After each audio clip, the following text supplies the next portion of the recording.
Hello guys, welcome to my channel. চলে এসেছি আরেকটা নতুন ভিডিও নিয়ে। আমি এবারে সত্যি কথা বলতে ভীষণভাবে প্রিপেয়ার ছিলাম যে কন্টিনিউ ভিডিও দেবো, বাট না, আমার শরীর আমার সাথ দেয়নি।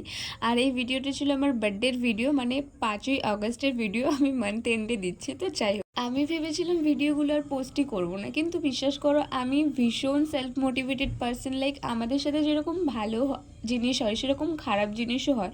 তো তুমি যদি সেই খারাপ জিনিসটাকে ধরে বসে থাকো, আমার মনে হয় তুমি জীবনে কখনো মুভ অন করতে পারবে না কোনো জিনিস থেকেই। তো যাই হোক, আমি ভালোটা ধরেই এগাচ্ছি।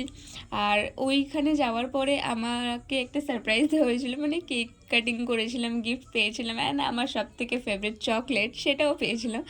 তো আমি খুব এক্সাইটেড হয়ে গেছিলাম ওখানে। আর আমার মুখটা দেখে তো বুঝতেই পারবে আমি কতটা খুশি হয়েছি। ওখানে কাটানোর প্রত্যেকটা মুহূর্ত আমি আশা করিনি যে এরকম কিছু হতে পারে।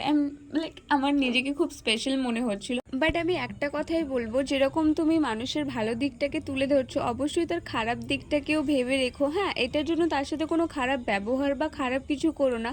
জাস্ট এটা মাথায় রেখো যে কী কারণে তোমার সাথে কী হয়েছে বা ফেস করেছো তুমি, কী প্রবলেম।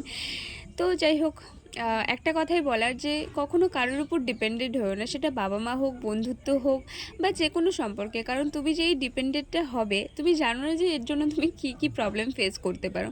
তো যাই হোক, ওখানে গিয়ে আমি খুব মজা করেছিলাম, এনজয় করেছিলাম। আমি পুরো একদম মন খুলে, না কোনো চিন্তা, না কোনো প্রবলেম, না অফিসের চাপ, পুরো একদম সব থেকে বেরিয়ে গিয়ে খুব মজা করেছিলাম। আর ওখানে গিয়ে পুরো লাইক আমি বেবি হয়ে গেছিলাম, বালি ফালি নিয়ে খেলা করছিলাম।